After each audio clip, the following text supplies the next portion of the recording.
This is a stimulus update and daily news report. Got some big update to share with you. Progressive Democrats criticizing the Joes. Joe Biden because of his low poll numbers again, and Joe Manchin because he pulled out of that stimulus reconciliation deal again. I'm going to play a video clip of where the Democrats, Manchin, and Sanders stand with all of that.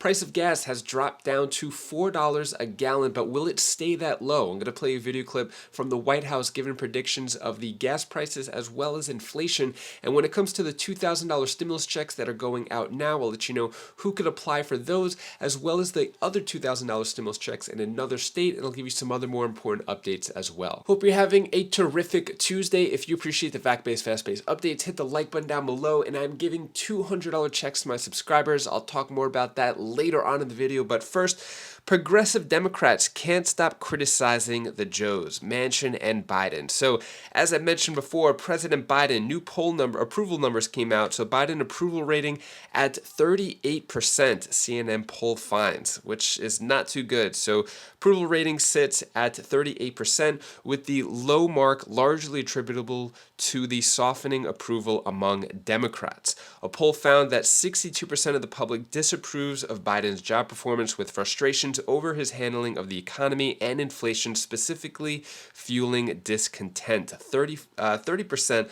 of respondents said they approve of Biden's work on the economy, while 25% said they approved of his handling of inflation. Let me know down in the comments below, do you approve of his handling of inflation? Do you approve of his handling of the economy? Or do you disapprove? Let me know your thoughts on that down in the comments below. When it comes to Joe Manchin and why he's being criticized by the Democrats, Democrats have no appetite to punish Joe Manchin. So although behind closed doors, I'm sure they are really not happy with Joe Manchin, they still need Joe Manchin. So they can't fully punish him or blast him as Bernie Sanders just did in the video clip I shared yesterday. At this moment, Democrats still have to play nice with Joe Manchin, King Manchin, because he still has a lot of power in this situation. Take a look at what the Democrats are doing about it right now in this video clip.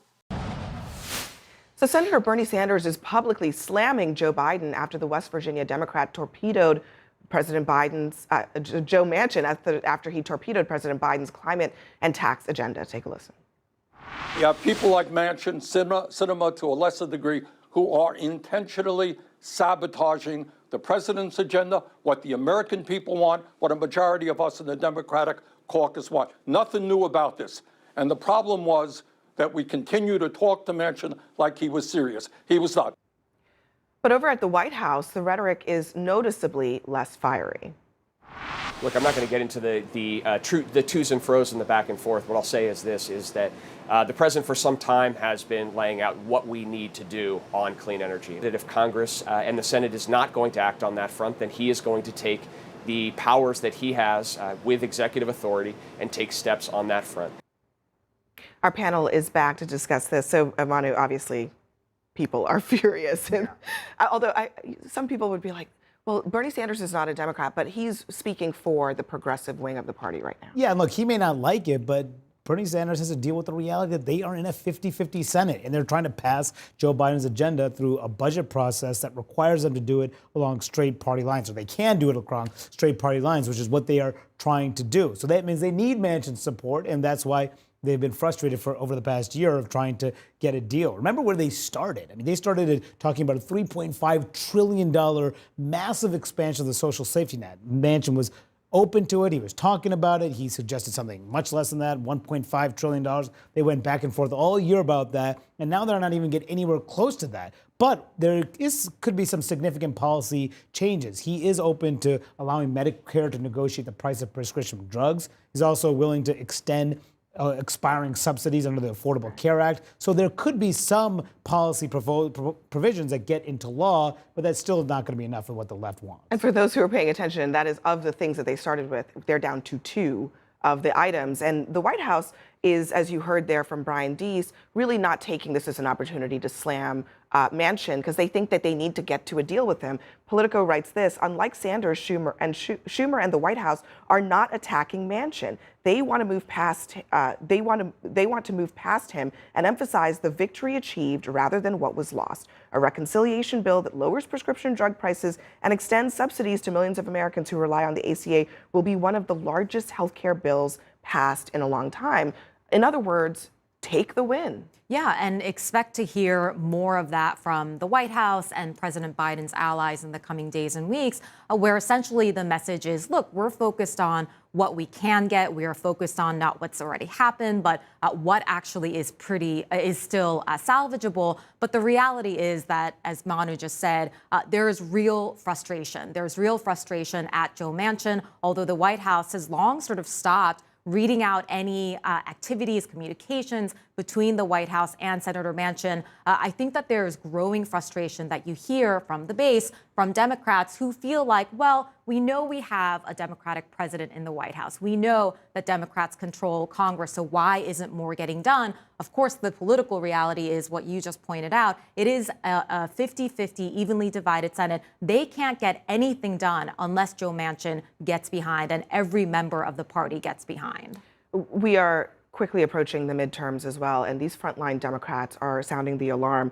Mark Kelly in Arizona says the Biden administration needs to, quote, be looking for more opportunities. Raphael Warnock in Georgia, we can do something and we ought to. Elisa Slotkin in Michigan, who has been very vocal, saying, what I need is a plan. I am not looking for messaging help. And the reason is because inflation is very bad, and Joe Biden's approval rating is bad and getting worse, it seems. So the stakes are very high for something to get done. Yeah, absolutely. President Biden, I mean, he spent 4 decades almost in Washington before, so he wants to have something deliverable for his members to go back home with. But MJ makes a great point, just this level of frustration from the base, right? The base for the previous 4 years in the previous administration saw all of the deliverables that went toward the former President Trump's base, right? They wanted the same thing out of President Biden, to keep his party in line and on track and unified as well. And then when Manchin goes astray, that kind of adds to the frustration with both him, but also President Biden's ability to unite his party. And what is the Democrats' message running into the midterms? I mean, they really don't have one. They're now running. They recognize full well that inflation also will be the dominant issue headed into the midterms. And how do you deal with that? They all have a whole bunch of ideas, none of them which will probably become law, like a gas tax holiday, or would have much of an impact on gas prices or anything else. But that is their real fear here. The economy, of course, is going to be a big factor here, and people are feeling it and will potentially take it out against the party in power. And meanwhile, a major infrastructure bill that did get done seems to be in the rear view mirror. It's very interesting how politicians act, because they really want to have self-preservation, where they want to remain in office as long as possible. Whether a good politician, bad politician, Democrat, Republican, all politicians want to gain higher office and remain in office. So they'll do whatever they have to do and say to make sure that they keep that position. So they may not tell the truth all the time, and they may have to tiptoe around someone they don't like Joe Manchin, in order to stay in office.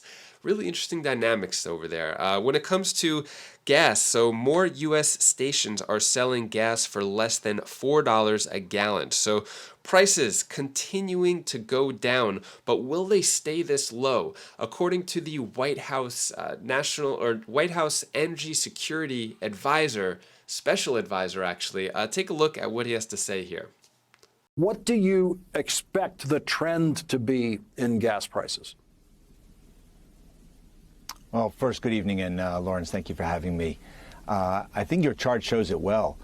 Just a few weeks ago, we were at $5 on average gasoline in the United States. And if you remember, Lawrence, we saw all the a lot of hyperbolic headlines of gasoline was at $5, which predictions that it was going to $6 or $7, or some even called it for $8. Oil was at 122, I believe, and today it's at about 101. So we've seen the fastest decline of gasoline and oil prices in over a decade. So it's been quite remarkable. I think it's going to continue to go down. But let me just add something, because as you mentioned, the average is $4.52. But actually the most prevalent gasoline price in America today is actually below $4. It's actually $3.99. So that's how far that has come. So most prevalent price is $3.99, and the average is $4.50. So we're going in the right direction.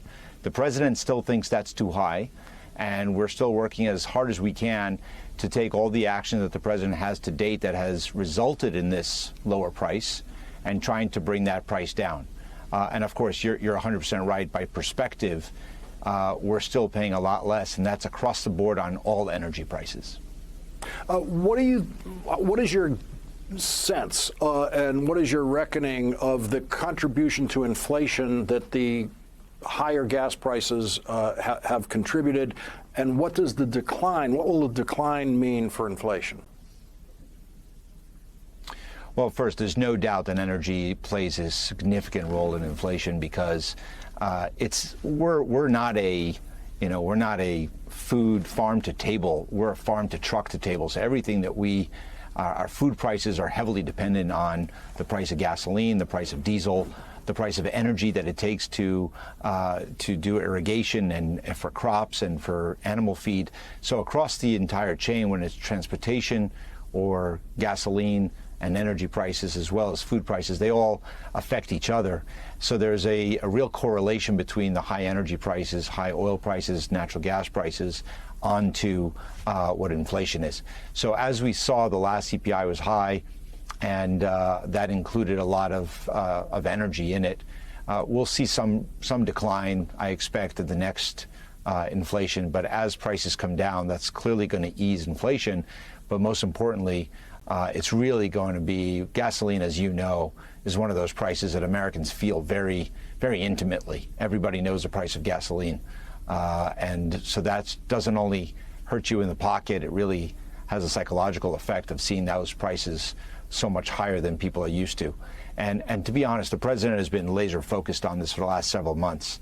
If you just look at the steps that he's taken that were extraordinary, that some said he didn't have to go that far, that they wouldn't be effective, and we now have the result. And we saw a lot of headlines blaming him for the price going up. I'll see a lot of headlines of supporting the president, giving him credit for the prices coming down now. But he's released 1 million barrels a day from the Strategic Petroleum Reserve. That's the highest that we've ever done. He has led the world in releasing another 60 million barrels a day for over a 6-month period at that time. We've called on the gasoline gas tax to be suspended just for the summer, along with the states would be another 50 cents. So we've taken extraordinary steps in order to be able to bring this price down. And he put an enormous amount of pressure on the refineries and the oil companies to make sure that when oil prices come down, gasoline prices at the pump come down as well. And I think we're starting to see the results of that. I feel like the price of gas at this point is almost like predicting the weather. A lot of experts could go on TV and say what is going to happen, but at this point, I feel like almost nobody knows, because everyone thought that inflation was going to go in a couple months, and look where we are now, 9.1%. So with him predicting that gas prices are going to go down, I just feel like it's all just a bunch of words. But that's just my opinion. What are your thoughts on that? Still want to share with you all of these clips. This way you see the truth and what the government is telling us or trying to make us believe. But anyway, that's where I stand on that. Let me know your thoughts. When it comes to the $2,000 check, so bonus payment, who could apply for the $2,000 bonus? So these are going out to veterans in Minnesota. So basically, according to the information released by the state, Minnesota will give $2,000 bonus payments to thank the veterans for their service. Basically, if you were in certain wars and you live in Minnesota, then you have access to a $2,000 check. It's actually broken up into 2 separate checks. But that's what's going on in Minnesota. And then in Pennsylvania, Governor Tom Wolf's plan to send $2,000 checks to some Pennsylvanians is stalled. So they are sitting on a big bank account of stimulus money that they're not sure what to do with it. And the governor here, Tom Wolf, wanted to send out $2,000 checks, but it looks like that is stalled in Congress. And yeah, so it doesn't look like that's happening there in the state Congress, which is basically kind of the same thing that's going on in our federal Congress. There's a big pot of money, around $800 billion, which could give out big stimulus checks to everybody, but the federal government not sure what to do with that. Same thing going on in Pennsylvania here. So at the moment, this program is stalled. Seems like everything else in Congress is stalled as well. And that is all the news that I have for you today to hopefully cheer you up a bit. Here's my daughter Bella's tip of the day.